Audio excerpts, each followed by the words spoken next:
Bonjour, alors ce petit générique, c'est parce que nous sommes suivis en direct, en streaming sur la chaîne du Presse Club. Nous recevons ce matin Ramayad, candidate à la présidence de la République. Je la reçois en compagnie de mes confrères Yannick Halimi, rédactrice en chef adjointe du Parisien, et Hervé Gaucho, rédacteur en chef économie de France 3. Ramayad, vous venez de corriger une petite note que j'ai prise. Pas du tout, parce que j'avais noté que vous avez 40 ans et vous ne les avez pas encore. Non, mais ça va. Alors, donc vous avez 39 ans révolus. Vous êtes candidate à la présidence de la République. Auparavant, vous avez été 2 fois ministre, ambassadeur auprès de l'UNESCO, conseillère régionale d'Île-de-France. Vous n'avez plus aucun mandat aujourd'hui. Alors, pourquoi cette candidature ? Pourquoi ? D'abord, bonjour à toutes et à tous. Merci de m'avoir invité. Ça fait 10 ans maintenant que je suis engagée en politique. Et je pense que cette élection de 2017 ne sera pas comme les autres. Je n'aurais pas pu en 2012, peut-être pas en 2022. Pourquoi ? Parce que nous avons atteint un degré de déliquescence de notre démocratie tel que je pense que ou on fait un sursaut, ou bien nous allons basculer dans une forme de régime qui, à mon avis, affaiblira durablement le pays. Est-ce qu'un sursaut n'est pas plus facile groupé ? C'est-à-dire ? Est-ce qu'il ne faut pas se fédérer autour d'une personnalité plutôt que de partir en ordre dispersé ?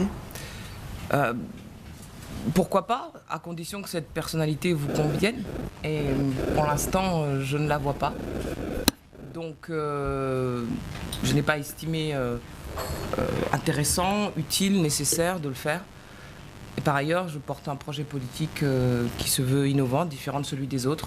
Et j'ai ressenti le besoin de le présenter. Alors, on va vous en donner l'occasion. Oui, Yannick ? Oui, peut-être avant, effectivement, de jauger la légitimité, la chance ou le risque que peut présenter votre candidature. Est-ce que vous pourriez, puisque vous commenciez à le faire, nous présenter les grandes lignes et surtout la philosophie de votre programme, juste puisque vous ne vous présentez à aucune primaire, mais je pense qu'on peut dire que vous êtes à droite ou au centre droit.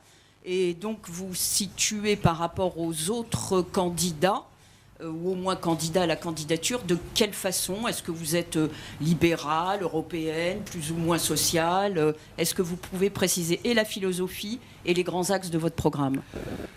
Je suis partie de l'idée que le monde entier aime la France. Rappelons-nous du 11 janvier, quand tous les chefs d'État sont venus dire leur affection à la France après les attentats, mais que les Français ne s'aiment plus. Donc, ce que je propose, c'est de réconcilier les Français avec eux-mêmes et avec le monde, partant de l'idée que la fracture identitaire est telle qu'on ne peut plus attendre. Parce que, au fond, en 1995, on se rappelle avec Jacques Chirac, c'était la fracture sociale qui avait prédominé. Et je pense qu'on est passé de la fracture sociale, qui n'est pas résorbée, à la fracture identitaire. Notre pays est déchiré par des dissidences communautaires, religieuses, territoriales, générationnelles. Nous sommes dans un pays qui fait face à 3 France. La France des vainqueurs de la mondialisation, ceux qui sont à l'aise dedans, qui en connaissent les règles. La France des classes moyennes, insécurisées socialement, physiquement, qui veut des coupables. Et puis la France sécessionniste, radicalisée, qui met aux prises la France des campagnes, celle qui vote Front National. Et puis, les deux ne peuvent se superposer d'ailleurs, la France des zones urbaines sensibles, où on trouve effectivement des jeunes qui sont tentés par le djihadisme, la radicalité religieuse. Et au-dessus de tout cela, on a une jeunesse globale, prête à basculer, qui est hors jeu. Et dans une situation pareille, la question qui se pose n'est pas de faire les 35 heures ou les 39 heures. C'est quelle nation voulons-nous ? Quelle France voulons-nous ? Et avons-nous envie d'y aller ensemble ? Je pense que si on en est là aujourd'hui, c'est à cause de l'absence totale de projets collectifs puissants qui auraient établi des principes communs sur lesquels se retrouver. Donc aujourd'hui, il faut avoir ces principes communs qui nous permettent de rebâtir une nation. de par mon histoire personnelle et mon parcours politique, j'ai très modestement eu le sentiment, la sensation que je pouvais être à la convergence de toutes ces fractures, non pas pour diviser encore plus la société française comme la plupart des candidats y sont tentés, mais pour au contraire trouver les bases d'une convergence possible, une convergence nationale. Ça passe évidemment par beaucoup de choses, mais d'abord, je pense, par la lutte contre les inégalités, par la réhabilitation de l'école républicaine, par évidemment sur le plan extérieur, la réaffirmation d'une France singulière sur la scène internationale, une puissance médiatrice. Et je ne crois pas aujourd'hui que qui que ce soit sur la scène politique porte cette idée-là. Hervé ? Oui, bonjour Amayad.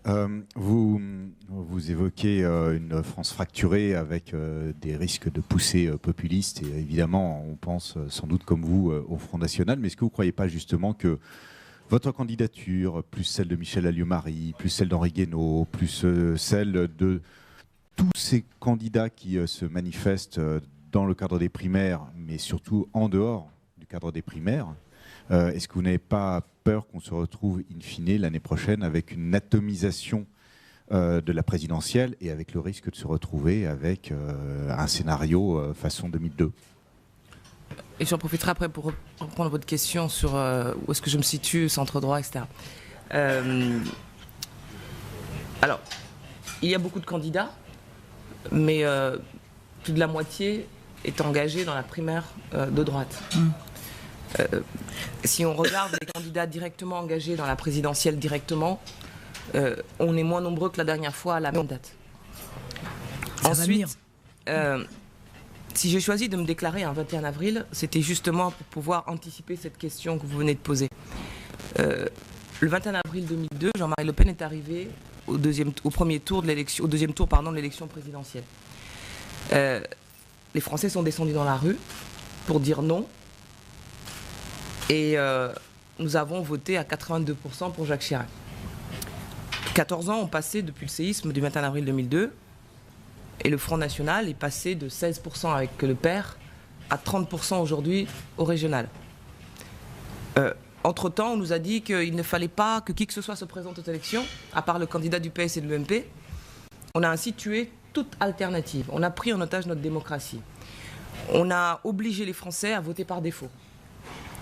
De sorte qu'aujourd'hui, on se retrouve finalement les mieux placés, selon les médias, avoir le choix entre deux anciens présidents, deux anciens premiers ministres et la famille Le Pen. Ça, c'est le choix par défaut auquel on oblige les Français. C'est une vraie prise d'otage de notre démocratie. Il n'y a aucune alternative à ce système-là qui s'est mis en place. Et dans ce système, j'intègre pleinement le Front National, qui n'est plus un parti anti-système, au contraire, qui fait partie du tripartisme. Et le résultat, effectivement, de cette prise d'otage, c'est ça. Et donc, non, je n'ai pas peur de faire gagner le Front National. Je ne suis pas responsable de la montée du Front National en France. Quand le Front National est apparu sur la scène politique, j'étais pas né. Quand dans les années 80, François Mitterrand les a fait entrer grâce au mode de scrutin à l'Assemblée nationale, j'étais même pas en France. Lorsque il y a eu le 21 avril 2002, je n'étais pas engagé en politique. Donc, je ne suis pas responsable de la montée du Front National. Et je ne voudrais pas aujourd'hui qu'on tue notre démocratie en empêchant toute personne de se présenter au motif qu'il faut éviter le Front National. Et cela d'ailleurs encourage la paresse des autres, qui du coup ne font plus rien, ne proposent plus rien d'intéressant, ne font plus d'efforts même pour réussir. Il paraît qu'il suffit de gagner la primaire pour être le futur président de la République. Mais ça, c'est pas la démocratie. Mais quels moyens avez-vous pour empêcher cette prise d'otage dont vous parlez ?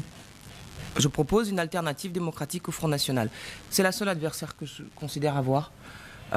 Les autres. Mais encore faut-il pouvoir le faire savoir.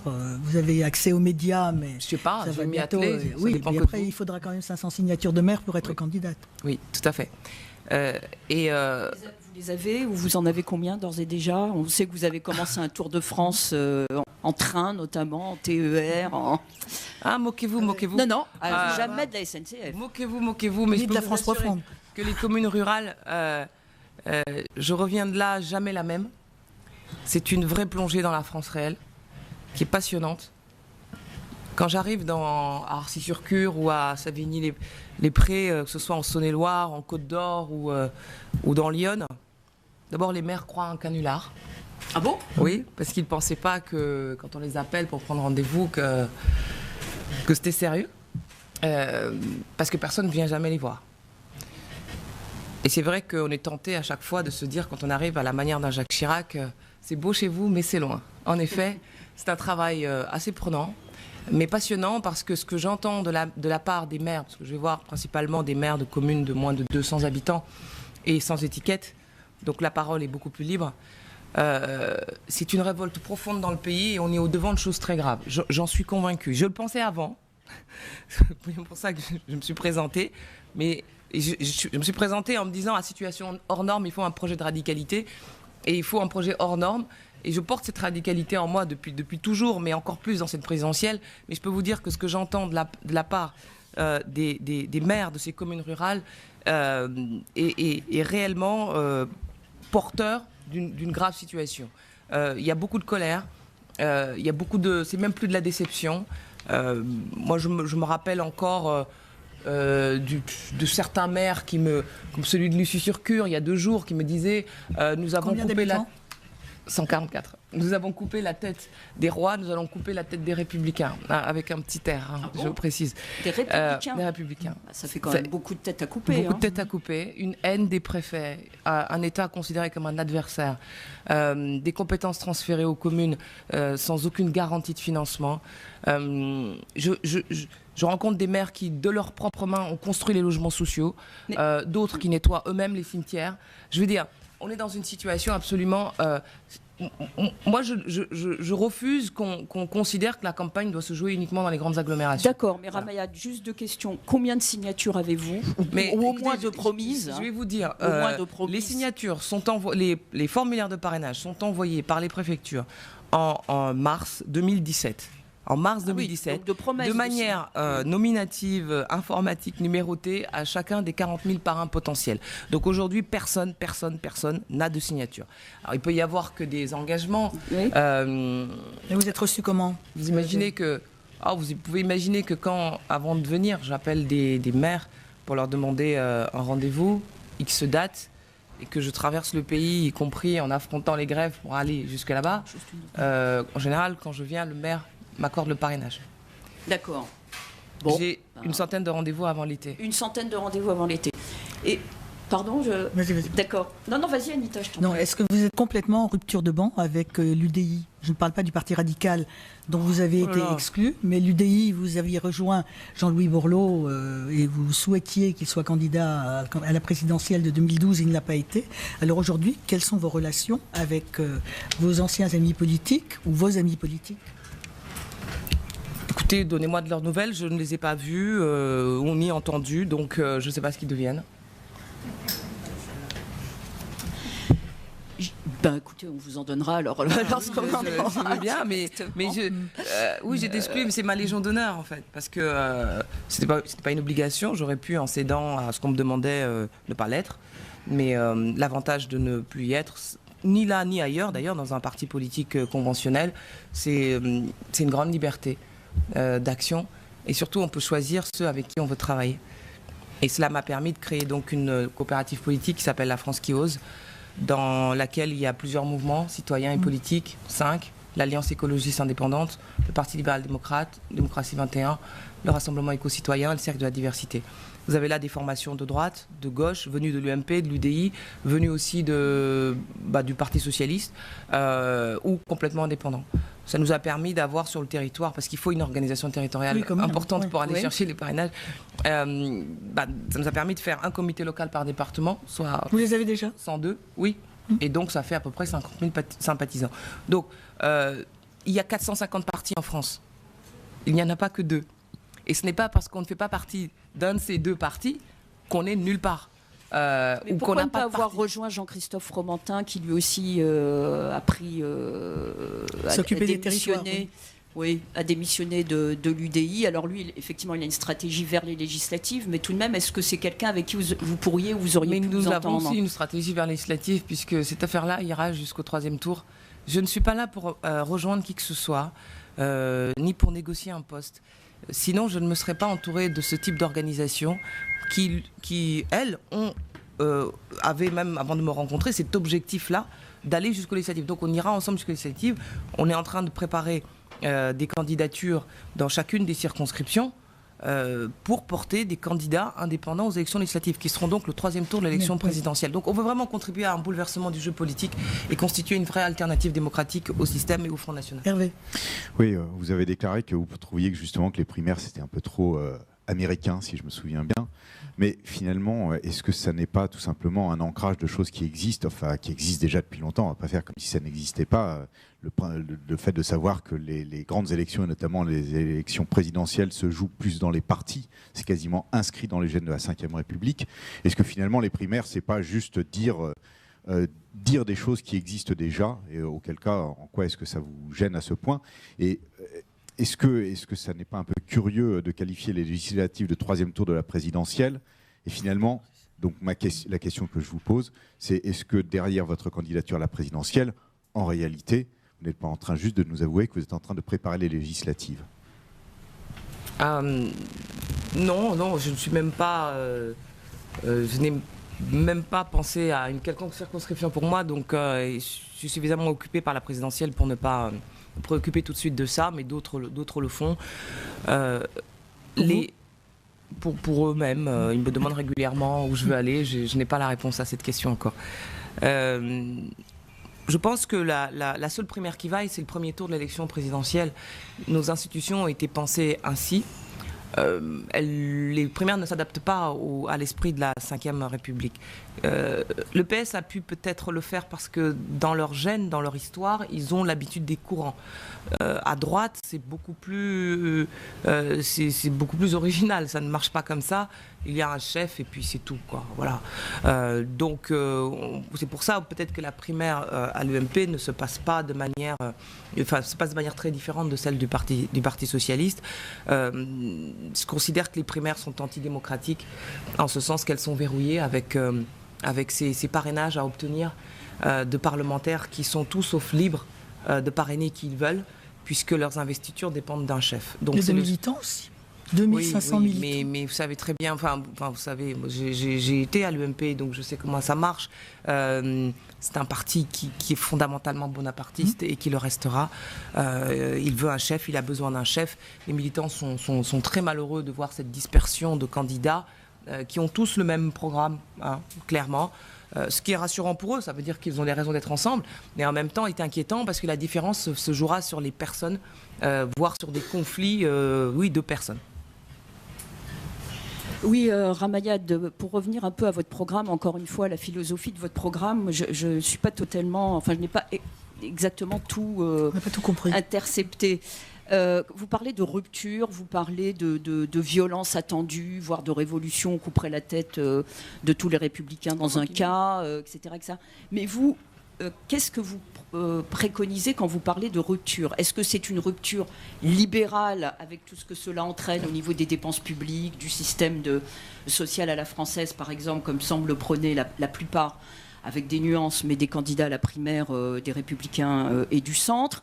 Est-ce que c'est, j'ai lu un peu beaucoup vos propositions, elles sont très institutionnelles, et pourquoi pas? Est-ce que c'est une révolution, entre guillemets, institutionnelle, constitutionnelle que vous prenez et qui pourrait entraîner une révolution sur le terrain grâce à la réforme des institutions?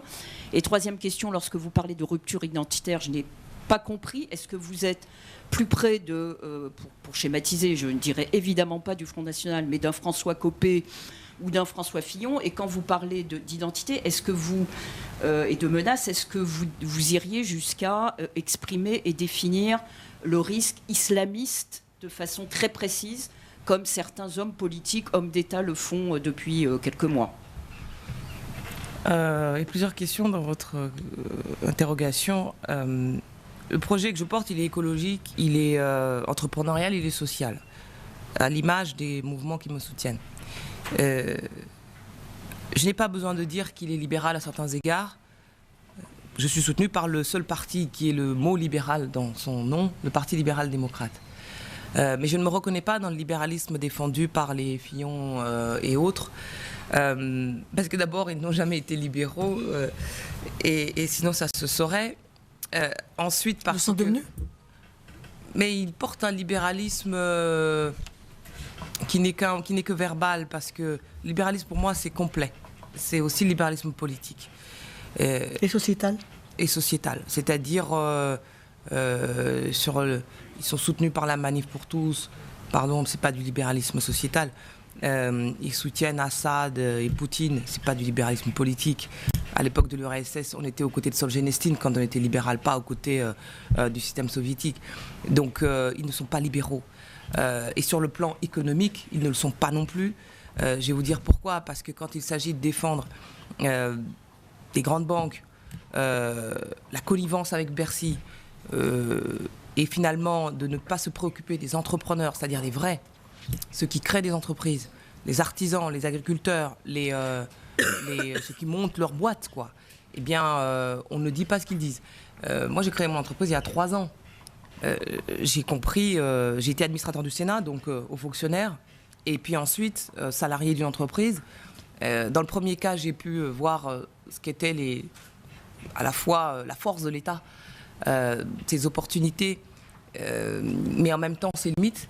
En tant que salarié, j'ai pu voir la solidité de notre système, de notre organisation sociale, mais en même temps les limites du marché du travail. Et en tant qu'entrepreneur, je suis tombé du côté de la force obscure, entre les URSSAF, le RSI, les contributions au bureau, les TVA, les machins.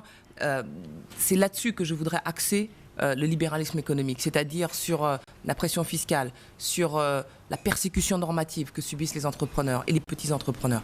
Donc, c'est en ce sens qu'on peut parler de libéral. Vous êtes quoi? Chef d'entreprise? Oui. Il y a que moi dedans, mais je comprends très bien ce qu'il en est, en ce sens où tout ça, je le vis, mais en même temps, vous imaginez pour ceux qui ont des salariés, etc., quel enfer ça doit être. Il est social parce que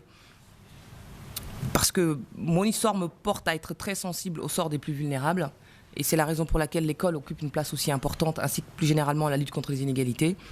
Quand je propose, par exemple, de lutter contre les inégalités en santé, sujet dont on ne parle jamais, c'est parce que les plus vulnérables de notre société subissent encore cette forme de lutte des classes sanitaires. Un ouvrier vit 7 ans de moins qu'un cadre.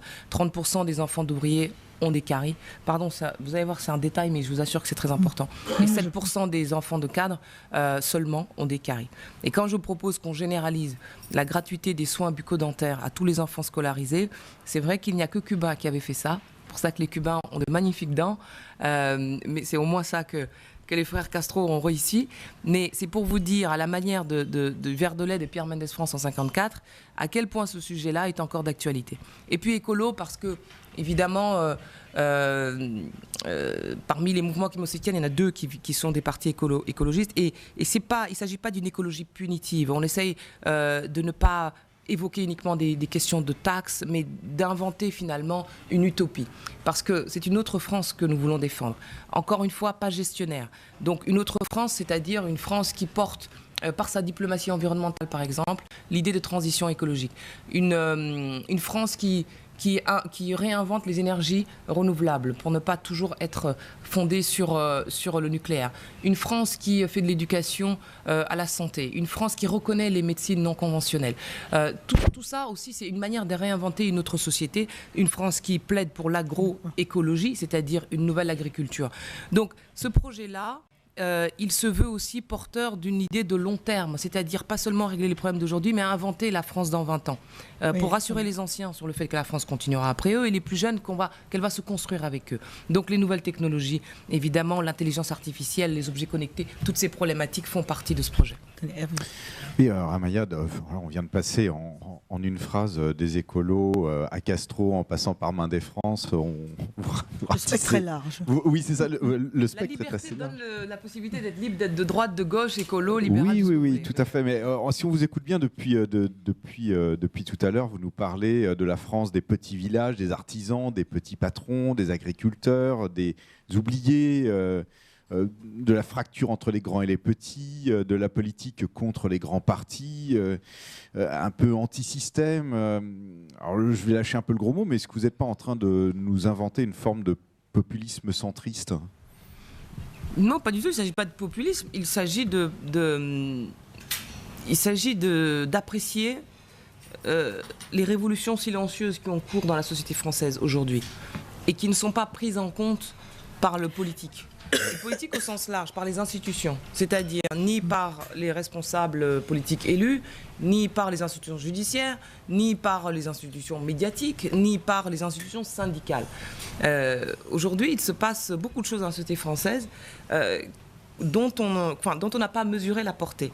Et c'est pour ça que je suis plutôt dans l'idée de rendre le pouvoir, je ne sais pas si ça c'est populiste, rendre le pouvoir de dire aux Français, pour moi c'est ne pas laisser la démocratie être confisquée uniquement par les élus.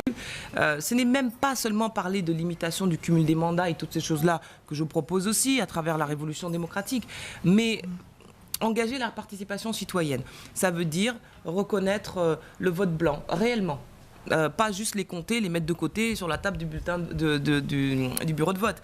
Ça veut dire les intégrer. Ça veut dire que oui, effectivement, Sarkozy n'aurait pas été élu en 2007, Hollande n'aurait pas été en 2012, Chirac pas plus. Et ça aurait obligé les candidats à revoir leur copie et peut-être à améliorer l'offre politique. Ça veut dire inscrire automatiquement tous les Français sur liste électorale.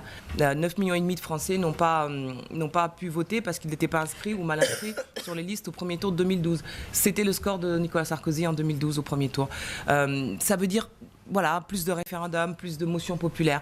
Mais rendre le pouvoir aux Français, c'est pas seulement le pouvoir de dire, mais aussi de faire. Pardon, je vous interromps, mais c'est bien ça. On parle plus de référendums, de relations directes aux gens, en passant par, vous venez de le dire, une forme de laminage des corps intermédiaires, que ce soit les partis, les syndicats ou les médias, je reprends vos propos, c'est bien une forme de populisme quand même. Non, parce que quand je vais y venir, le pouvoir de dire, mais aussi le pouvoir de faire, à travers une société de la coopération, où justement le pouvoir serait rendu aux corps intermédiaires, associations, entreprises, fondations, tous ces acteurs qui sont dans la société civile, qui font des choses formidables, souvent avec des bouts de ficelle, sans l'aide de l'État. Au contraire, l'État apparaît même comme un adversaire.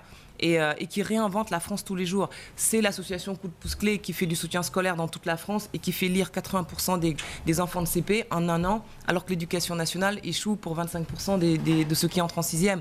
C'est Pôle emploi qui a 5 milliards de budget, 53 000 salariés, qui place 3,8% des chômeurs. Et vous avez Kappa.fr, qui est une petite start-up française qui trouve un emploi à 30 000 chômeurs en moins d'un an et fait 1,5 million de chiffre d'affaires. Ça veut dire quoi ? Ça veut dire qu'il y a des secteurs où clairement l'État échoue complètement, pour lesquels il y a des milliards qui sont déversés. Pourquoi demain ne pas inventer une nouvelle société, oui, de la coopération, en ce sens qu'on créerait du lien entre les hommes finalement, en transférant ces budgets-là vers ces acteurs-là pour leur permettre de démultiplier la recette de leur succès. Et il y a un vrai potentiel parce qu'en France, on a une tradition solidariste très forte. On est le pays qui crée le plus d'entreprises en Europe. On n'aime pas les entreprises, mais on est le pays qui en crée le plus en Europe, mais bon, il ne crée pas d'emploi. Deuxièmement, on est un pays où il y a 1 million d'associations. Quand j'étais au ministère des Sports, j'ai bien vu que le premier mouvement associatif de France, c'était le mouvement sportif, avec un sens de l'engagement des Français qui est extraordinaire. Donc, pourquoi ne pas faire finalement une décentralisation, non pas territoriale, mais citoyenne, et passer finalement de l'État-providence à la société-providence. Et c'est là où on arrive à cette utopie nouvelle, c'est-à-dire à ce qu'on invente une autre société qui n'est pas celle des gestionnaires, c'est-à-dire des autres candidats.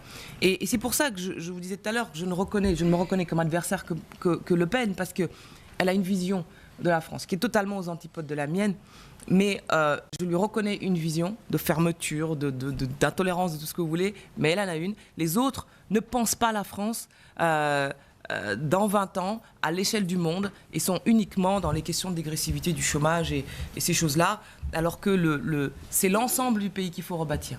Votre société n'est pas très productive et productrice, mais je vais d'abord vous laisser.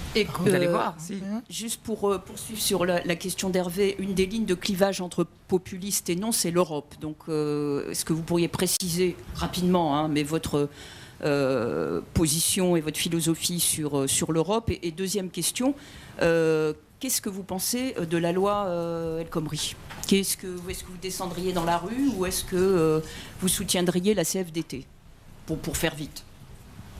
Ma philosophie de l'Europe, bon, c'est vrai que j'ai voté non au référendum de 2005. Je fais partie de ceux qui n'ont pas voté pour cette constitution de 2005. Et vous Mais n'avez pas voulu devenir député européen? Non, mais j'appartiens à une génération qui est nécessairement européenne. Mais européenne, mais pas cette Europe-là. Pourquoi nécessairement? Parce qu'on a grandi avec, parce que pour atteindre une masse critique capable de rivaliser avec la Chine et les États-Unis, il faut que nous soyons sur une dimension européenne, parce que c'est un horizon souhaitable, parce que, je dirais même, j'ai une affection particulière pour l'autre Europe, qui est le Conseil de l'Europe, non pas à 28 mais à 47, qui intègre même le Conseil de l'Europe, qui est à Strasbourg, qui est fondé sur la Convention européenne des droits de l'homme. J'ai été il y a quelques jours d'ailleurs, et avec la CEDH, qui a une Cour européenne des droits de l'homme, qui porte ce que l'Europe, comme Union européenne, aurait dû faire, qui porte pour l'Europe une vision, c'est-à-dire l'état de droit, la démocratie, la promotion des droits de l'homme. C'est encore un territoire qui est en France, mais cet espace du Conseil de l'Europe qui date de 1949, qui a encore du sens, qui a une vision, qui porte une trajectoire, il manque que le Bélarus à cause de la peine de mort. Mais quand on est là-bas, c'est le cœur battant de l'Europe. C'est la conscience de l'Europe est là. Par contre, l'Union européenne, c'est encore autre chose. Il règne une forme de barbarie technocratique, où les dirigeants n'ont aucune légitimité. Tout se passe dans la plus grande opacité. Et on est dans un système, en plus, où finalement, la concurrence, elle est déloyale. Elle a fait la peau à notre agriculture. On le sait très bien, avec les différences de SMIC. Entre le Luxembourg et la Bulgarie, il y a 14 fois de différence en termes de SMIC. Il faut revenir sur les précarés nationaux. Non, il faut refonder l'Europe sur une volonté démocratique. Donc c'est dans le même esprit dont je parlais tout à l'heure sur les institutions. Ça veut dire que pas de nouvel entrant sans référendum. Ça veut dire que le droit d'initiative citoyenne qui ne fonctionne pas, qui est un instrument mort-né au bout de 3 ans, qui devait permettre aux citoyens européens, à partir d'1 million de voix, enfin de signataires, de porter des motions populaires auprès de la Commission, ce truc-là ne marche plus. Il y en a à peine 2 par an. Et donc il faut redonner du pouvoir aux citoyens aussi à l'échelle européenne en réactivant ce moyen d'expression, en baissant le niveau à 500 000 signataires par exemple, et en assouplissant la procédure. Ça veut dire aussi qu'au niveau économique, il faut, à mon avis, une Europe à 2 niveaux, entre une locomotive entraînante, solidaire, ambitieuse, autour d'une petite dizaine de pays, et puis de l'autre côté, les autres qui seraient un espace de libre-échange. Ça veut dire qu'en période de terrorisme, on ne peut pas avoir l'Europe d'un côté, enfin l'Union européenne et Schengen de l'autre, et c'est pas les mêmes, ça ne se superpose pas. Donc il y a des zones où effectivement le même droit ne règne pas. Ça veut dire aussi réduire les pouvoirs de la Commission, qui à mon avis ne devrait pas, sur certains aspects, parce que voilà, ils sont pas élus contrairement au chef d'État. À mon avis, ils ne devraient pas jouer un rôle de représentation internationale de l'Union européenne. Ça devrait être le rôle de Federica Mogherini ou encore d'un président européen élu par l'ensemble des Européens. Ça, c'est autre chose qu'on propose, effectivement. Et c'est à ce titre d'ailleurs que la Commission négocie sur le traité TAFTA dans l'opacité la plus totale depuis 25 ans. Depuis 25 ans, on a l'impression que ça fait 6 mois qu'ils négocient, ça fait 25 ans qu'ils négocient. Il y a eu 12 rounds qui se sont tenus avec les États-Unis. Ce sera peut-être le plus grand espace de libre-échange au monde, mais la manière antidémocratique dans laquelle ça se passe est absolument insupportable. Donc je pense que ce n'est pas à la Commission européenne de jouer ce rôle-là, il faudrait en réduire. Les Européens pourront voter le même jour pour un président qui aurait un rôle de défense des intérêts vitaux de l'Europe et des citoyens, c'est-à-dire les droits de l'homme. Vous seriez pour un suffrage universel direct au niveau européen? Le même jour, pour qu'on ait un sentiment d'identification. C'est ce qu'on a fait. Qui ça? C'est qui le président de l'Europe? On a voté pour le président de la Commission. On n'a pas voté pour le président de la Commission, on vote pour des députés. et qu'on ne sait pas ce qui se passe. Par contre, le président européen, élu par tous, et qui viendrait à la suite de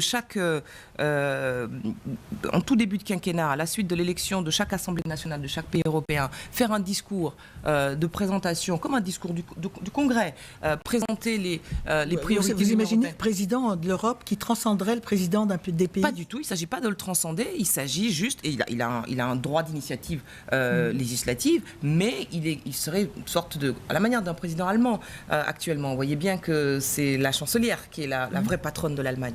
Mais le président allemand a un rôle de recours ultime lorsque les intérêts vitaux de l'Allemagne ou les droits fondamentaux sont mis en cause. Je pense que l'Europe a besoin de ça, ainsi que d'un préambule qui dise sa direction, qui dise quel est son objectif. Et des projets portés par cette Europe à 2 niveaux. Pourquoi ne pas faire, je ne sais pas, le plus grand réseau de trains magnétiques au monde? Pourquoi on a eu des grandes aventures magnifiques après la guerre qui ont permis à une génération de s'identifier? Vis-à-vis des réfugiés, je vous interromps, Ramayad, vis-à-vis des réfugiés, vous seriez sur la ligne, enfin initiale en tout cas d'Angela Merkel, ou au nom des grands principes, et peut-être des principes bien compris de l'Allemagne, mais enfin en tout cas au nom des principes des droits de l'homme de l'Union européenne, justement, a laissé ouvert les frontières aux réfugiés, ou plutôt sur une ligne frileuse, voire totalement hermétique d'autres pays? Moi, je suis une immigrée, donc je ne serai jamais frileuse sur ces questions-là, et je resterai toujours quelqu'un qui a traversé les frontières pour être ici. Donc je n'ai pas à l'égard des réfugiés le sentiment de rejet qui prédomine actuellement. D'autant plus que je suis allée voir sur place dans la jungle de Calais et à Grande-Synthe, c'était la semaine dernière. Alors je suis arrivée avec des idées en tête et je suis repartie avec des idées totalement inverses. Donc il faut aller voir pour le croire. Ce que je veux dire par là, c'est que si on voulait faire disparaître Calais, en 24 heures, Calais disparaîtrait. Pour plusieurs raisons. La première, c'est que les réfugiés à Calais, ils ne veulent pas rester à Calais. La deuxième chose, oui, effectivement, ils ont tous de la famille en Angleterre, donc ils sont à 30 km de leur objectif. On les maintient sur place, ils n'ont pas envie de rester, ils patientent là toute la journée dans une jungle infâme pour que le passeur vienne les voir et leur dire c'est votre tour pour y aller dans des conditions horribles, enfin vraiment indignes. Ensuite, la deuxième chose, c'est que c'est quand même la France qui est la première responsable de cette situation. C'est la France qui a décidé de faire de Calais la frontière britannique. C'est-à-dire que les Anglais en avaient rêvé, les Français l'ont fait. La frontière britannique est à Calais. C'est les accords du Touquet de 2003 où la France a décidé d'accepter d'être le garde-frontière de la Grande-Bretagne. En contrepartie de quoi? C'est le grand mystère. Mais la Grande-Bretagne voulait lutter contre son immigration clandestine et cet accord a été passé par la France. C'est comme ça que Calais est né après la fermeture de Sangatte. Donc si on veut faire disparaître Calais, on pourrait remettre en cause, c'est la première chose à faire, les accords du Touquet. Ensuite, la deuxième chose, c'est que l'État a délibérément organisé le pourrissement. C'est une crise humanitaire organisée, clairement. Parce que il y a la crainte de l'appel d'air. Donc on se dit, si on leur laissait avoir des conditions de vie assez dignes, d'autres seraient tentés de venir. Quand vous allez sur l'entrepôt géré par l'auberge des migrants, où arrive toute la collecte, les dons venant du monde entier pour les réfugiés, il y a aussi des tonnes de bois entreposés les uns sur les autres. C'est le bois qui doit servir à la reconstruction des bâtiments de Calais. Mais aucune reconstruction ne se fait parce que l'État a décidé que c'était plus possible, fallait pas le faire, donc ils vont vivre dans des tentes sous la pluie et donc dans des conditions indignes pour éviter l'appel d'air. Mais vous allez un peu plus loin, à Grande-Synthe, qui est aussi un petit Calais, eh bien les conditions de vie sont totalement inverses. C'est-à-dire que nous avons des réfugiés qui ne regardent pas par terre, qui ne se cachent pas derrière derrière leur... Parce que le camp est géré par MSF. Effectivement, par MSF. Nous avons encore là un exemple de société de la coopération des corps intermédiaires.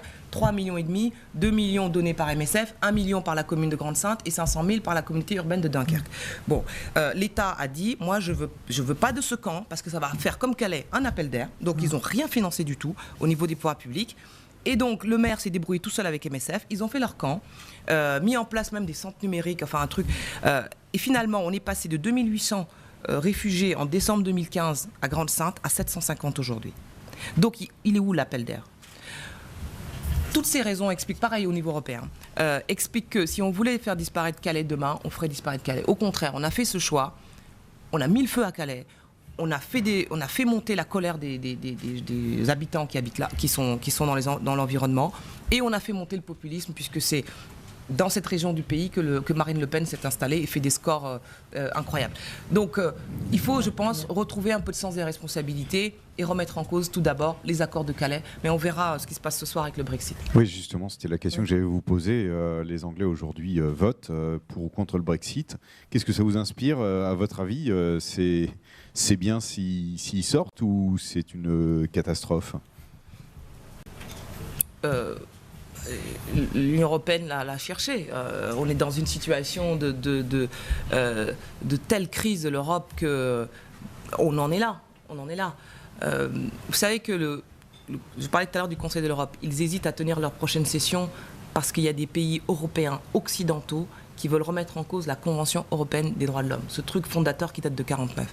C'est pour vous dire à quel point la crise est profonde. Et si les Anglais les Britanniques décident de sortir, il faut respecter leurs décisions. C'est la souveraineté des peuples, il n'y a rien au-dessus. S'ils décident de rester, pareil, il faut respecter leurs décisions, il n'y a rien au-dessus. Mais dans les deux cas, ça ne doit pas exonérer l'Union européenne d'une véritable refondation complète de ses bases. Parce que la crise a atteint un niveau tel que la contagion est possible. Oui. La contagion est possible. Je crois quand même que... surtout s'ils sortent et que ça se passe bien, avec le risque justement que des gens comme Marine Le Pen en France ou d'autres en Hongrie ou ailleurs disent vous voyez bien que ça se passe bien. Exactement. Je crois que le meurtre de la députée britannique Jo Cox a peut-être un tournant tout de même. Parce qu'on a beau être critique vis-à-vis de l'Europe, quand il s'agit de l'essentiel, on redevient européen légitimement. Et là, c'est quand même une députée qui a été assassinée dans le cadre d'un référendum politique. Peut-être que cela va provoquer chez les Anglais un sursaut. Alors, dans le même ordre d'idée, quel regard jetez-vous sur Podemos? Podemos est un symptôme comme le mouvement 5 étoiles en Italie, bien sûr, de l'autre côté, d'autre bord, comme Trump, comme le FN chez nous. C'est le symptôme de cette démocratie, de ces démocraties. Le parti de gauche, Mélenchon, Podemos et le FN, c'est quand même... Oui, vous comparez plus Podemos au FN qu'à Nuit debout, par exemple, puisqu'ils se sont comparés eux-mêmes. Ils sont aux antipodes, mais c'est un symptôme. Sur le fond, ils sont des antipodes. Mais c'est tout ça, tous ces mouvements, c'est un symptôme de la crise très profonde de nos institutions démocratiques. Et donc les citoyens cherchent des alternatives qui atteignent une certaine forme de radicalité, des formes d'expression nouvelles qu'il faut laisser vivre, à mon avis. Nuit debout a essayé, les mouvements citoyens essayent également. C'est très difficile en France parce qu'il y a un mode de scrutin qui est ravageur pour tout ce qui n'est pas parti de gouvernement, PS ou MP en quelque sorte. Mais je crois que, à un moment donné, le mode de scrutin ne suffira plus. C'est comme le Front républicain. À un moment donné, ce n'est plus qu'une opération arithmétique qui sert aux deux partis à garder les postes pour leurs élus. Mais ça ne règle rien à la montée de ces populismes-là. Rien du tout. Je vais prendre 2 questions dans la salle, puisque 2 personnes se sont manifestées. Allez-y. Rapidement. Oui, tout à fait. Alors, merci beaucoup de m'avoir donné la parole. Et puis, donc, je suis Kara Soli, journaliste de KDVox et Télésud, franco-sénégalais. Alors, donc, je voulais d'ailleurs à propos de Télésud, Madame Yad, vous êtes invitée à Télésud le 15 septembre, si vous le souhaitez. Et donc, je voulais vous poser la question, je ne sais pas si elle a été déjà posée, c'est pour savoir si vous comptez effectuer une tournée en Afrique, comme l'avait fait Ségolène Royal à l'époque, donc dans les pays où il y a une forte présence française. Et si vous souhaitez aussi aller en Côte d'Ivoire, par exemple, et si vous souhaitez rencontrer le président Ouattara, qui est aussi un ami de Nicolas Sarkozy. Et s'il il sera prêt à vous recevoir. Je vous remercie. Oui, je suis en train de préparer 2 déplacements justement au Sénégal, qui est le pays où je suis né. Pas seulement d'ailleurs, j'étais sénégalaise jusqu'à l'âge de 21 ans. Et l'autre, la Côte d'Ivoire. vous savez des trucs ou on vous a dit des choses ou... Parce que je n'en avais pas encore parlé. Mais en tout cas, c'est les deux pays où j'aimerais bien aller. Je ne connais pas du tout les deux présidents, les deux chefs d'État, je ne les ai jamais rencontrés. Quand j'étais au Quai d'Orsay, j'ai surtout travaillé sur l'autre Afrique. Ce qui est très intéressant, c'est qu'en quelques années, il s'est passé une véritable révolution africaine et je ne suis pas sûre qu'on en ait saisi la portée en France. C'est un continent aujourd'hui qui connaît un taux de croissance supérieur à 5% depuis 12 ans. 3% le reste du monde. C'est-à-dire que c'est devenu le nouvel atelier du monde. C'est la nouvelle frontière. Il y a incontestablement un moment africain et pas seulement sur... C'est pas une croissance liée aux matières premières comme traditionnellement. C'est une croissance endogène. On a vu émerger une classe moyenne de 326 millions de personnes en Afrique. 100 000 millionnaires. Dans le dernier classement Forbes qui compte les milliardaires dans le monde, les 100 milliardaires dans le monde, il y a 29 Africains. Sur les nouvelles technologies, il y a une véritable révolution qui se passe. C'est-à-dire que le Kenya, par exemple, comptait, pardon pour les chiffres, mais c'est tellement parlant, 15 000 portables. Aujourd'hui, il y en a 15 millions. Les fonds de pension. 400 milliards de fonds de pension, le montant dans les fonds de pension africains. Les transports terrestres, les transports dans le ciel ont complètement explosé. On a beaucoup parlé de la Chine. C'est vrai que ce n'est plus l'aide au développement qui fait l'avenir de l'Afrique et son actualité, c'est l'investissement. Et la France est encore dans cette histoire d'aide publique, mais l'Afrique ne veut plus d'aide, elle veut de l'investissement. Et les rivaux sont très très forts. C'est plus la Chine simplement. La Chine c'est déjà derrière nous. C'est l'Inde qui a multiplié par 30 ses investissements. C'est le Maroc, c'est-à-dire que ça se passe en interne. Le Maroc, avec le roi, avec son statut de commandeur des croyants, qui a une vraie influence sur le continent. C'est la Turquie, c'est la Corée du Sud, c'est le Japon. Et même la Russie, qui réactive le souvenir de l'URSS pour dire aux Africains, nous avons été à vos côtés au moment des indépendances, et qui a formé beaucoup d'étudiants, de jeunes Africains à la fin de l'URSS, et qui sont encore très présents. Donc c'est un continent qui est vraiment un carrefour, et donc dans ce contexte-là, je pense qu'il est très important qu'on sorte de cette logique, de précaré africain, de France-Afrique, qu'on tourne le dos aux hippopotames de la France-Afrique pour plutôt faire confiance à ceux qui portent une forme d'africapitalisme. Et je crois que une autre question. Oui, pardon. Cette transition-là, il faut qu'on arrive en France à la sentir et j'aimerais y aller pour pouvoir faire sentir ça. Voilà. Merci. Monsieur. Oui, bonjour. L'idée, c'est d'avoir une approche globale, parce que quelles que soient les réformes, c'est un peu le système aujourd'hui qui visiblement pose problème. Au niveau de l'emploi, que pensez-vous de l'application de la charte de la Havane ? Et est-ce que vous connaissez dans le domaine économique le montant d'augmentation de la dette charte de la Havane, oui. Et connaissez-vous le montant de l'augmentation de la dette cumulée de tous les États du monde par 24 heures, qui est la conséquence de la... C'est pas un quiz, hein. Je sais pas. Qui est la conséquence de la décision du 15 août 1971 et qui a été encore plus approfondie par une décision de la France du 3 janvier 1973. Et si je vous pose la question, l'État bat monnaie, oui, pourquoi pas, non, pourquoi ? Pouvez-vous vous présenter ? Pardon ? Oui, qui êtes-vous ? Je me suis présenté, Jean-François Harel, conseiller municipal. Alors, les chiffres, je les connais pas, mais j'en profite pour répondre sur la loi El Khomri rapidement. Je pense qu'avant, je comprends plus cette réforme, je sais plus où elle va, on parle plus du fond, on ne parle que de violence. Mais sur l'article 2, majeur, là, je suis d'accord avec le fait qu'il faut passer à la négociation d'entreprise. Ensuite, je crois que le préalable aujourd'hui... Vous pouvez bien en préciser, vous êtes d'accord avec l'article 2 ? Oui. Voilà, vous êtes en faveur. Oui, c'était clair. C'était clair. Je pense qu'il aurait fallu, avant toute réforme, engager la réforme des syndicats. Ce n'est pas possible que 5 organismes... Vous savez ce qui s'est passé ?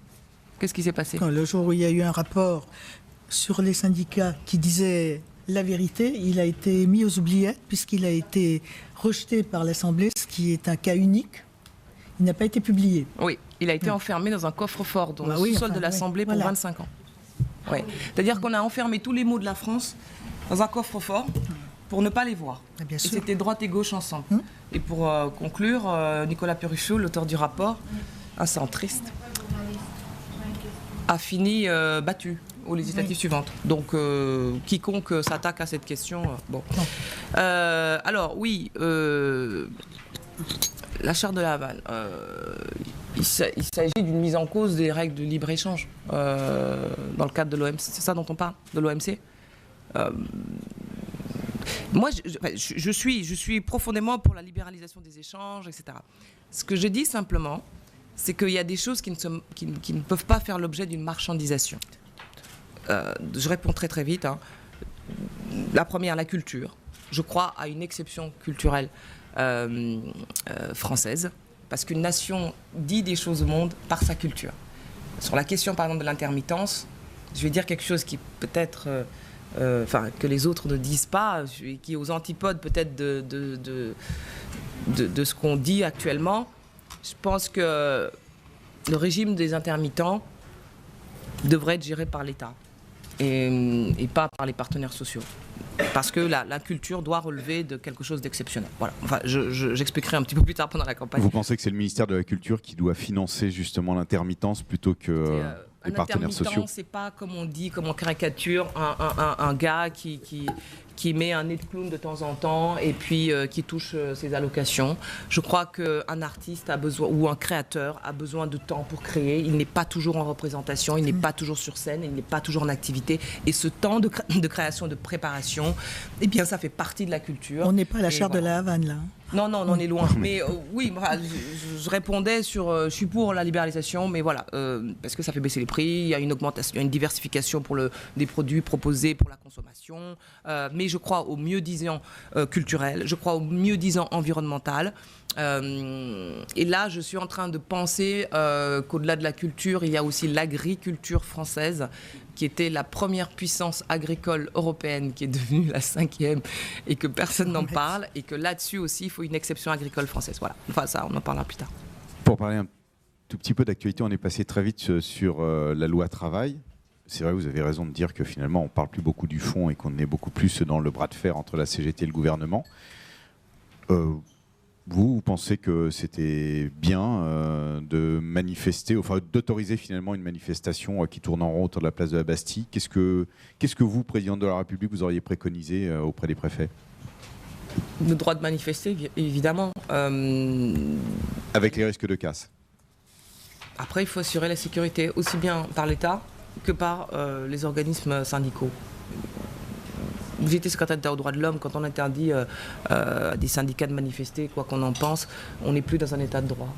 Et qu'est-ce que vous pensez de cette séquence politique de ces derniers jours avec des allers-retours? On interdit, on autorise mais statique. On est d'accord, on n'est pas d'accord. Qu'est-ce que vous en pensez? C'est pathétique. C'est le signe que le pouvoir n'a plus d'autorité sur le pays ni sur les acteurs du dialogue social, qui est complètement rompu. Et je crois que le pouvoir navigue à vue. Voilà. Et que ce quinquennat aura été un long calvaire et qu'il est vraiment temps que ça se termine. Madame, vous vouliez poser brièvement. Une question sur l'immigration régulière. Ça veut dire, vous qui sortez de ce genre de personnes, vous êtes diplômé, vous parlez 8 langues. Il y en a beaucoup 8 qui sont aussi. Non, pas 8, non. Qu'est-ce que vous proposez, vous, futur président, pour l'immigration qui est très diplômée et qui n'a pas de travail?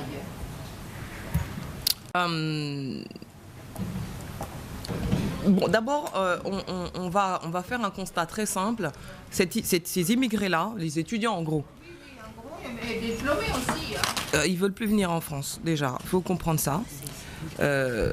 D'abord parce qu'il y a eu beaucoup de découragement, politique de visa très dure, politique de charter, tout ça a pesé sur les esprits des jeunes étudiants du monde, y compris notamment d'Africains. Ensuite parce qu'on a une croissance économique qui est assez atone, avec un marché qui ne permet pas des créations d'emplois pour ce type de profil, parce que notre système universitaire a beaucoup de problèmes, pour résumer, donc n'est pas suffisamment attractif malgré sa relative gratuité par rapport à d'autres structures. Et enfin, parce que les autres pays ont eu une politique très offensive dans ce domaine. Je pense au Canada, je pense à la Chine, je pense à la Grande-Bretagne, qui font que on est largué. Donc, je crois que l'immigration des cerveaux doit être complètement repensée. Mais plus généralement sur l'immigration, je pense que notre pays doit accueillir en fonction de ses besoins, tout simplement. J'ai pas de tabou là-dessus. Les années où on peut, on accueille. Quand on peut plus, on n'accueille pas. Voilà, c'est aussi simple que ça. On va prendre la dernière question. Jenny. Avec plaisir. Ramayad, si jamais vous ne passez pas le premier tour de l'élection présidentielle, est-ce que vous vous prononcerez en faveur d'un candidat le moment venu ? Mais attendez de voir si je ne passe pas certes. l'élection présidentielle. D'abord la sélection. Enfin, la candidature. Ah, je vous sens dubitatif. Parce que tant qu'on ne ressemble pas à Alain Juppé... C'est une question que j'aurais posée à Alain Juppé, à Nicolas Sarkozy ou à François Hollande, s'il y va. Si. Bah, si. Ah, Bon. si. Mais eux, ils sont déjà engagés. Il y en a qui? Eux, ils se sont déjà engagés. C'est la charte de la primaire. Ah oui, mais c'est leur primaire. Moi, je ne me sens pas du tout liée par la primaire de gauche ou de droite. Et j'espère bien avoir mes signatures parce que c'est une question démocratique. Vous avez envie, vous, de voter entre Hollande et Sarkozy, Juppé et puis Le Pen? On peut proposer une alternative à ça. On peut changer. Regardez, Matteo Renzi est devenu Premier ministre à 39 ans. Regardez ce qui se passe. L'Espagne avec Podemos qui révolutionne toute l'Espagne. Regardez Londres. Oui, Londres. Sadiq Khan qui est élu. Il est musulman. On a dit en France lourdement qu'il était musulman, maire de Londres. Obama qui termine 2 mandats. Une femme va peut-être être présidente des États-Unis. Et il y aurait donc que la France, qui aurait donc le choix entre tous ces anciens qui ont tous échoué. Je veux dire, et pourquoi vous ne laissez pas la chance à d'autres figures d'émerger, de proposer? Pourquoi la légitimité doit exclusivement venir de ceux qui ont été? Pourquoi uniquement élire des gens qui finalement attendent ça comme un bâton de maréchal? C'est-à-dire pour qui c'est la fin de l'histoire? Pourquoi ne pas élire des gens pour qui c'est le début de l'histoire, avec l'envie de faire encore? C'est moi qui vous pose la question. Mais écoutez, on attend la réponse. Merci beaucoup. Merci Ramayad d'être venu au Presse Club et d'avoir répondu à nos questions. Mais avec plaisir.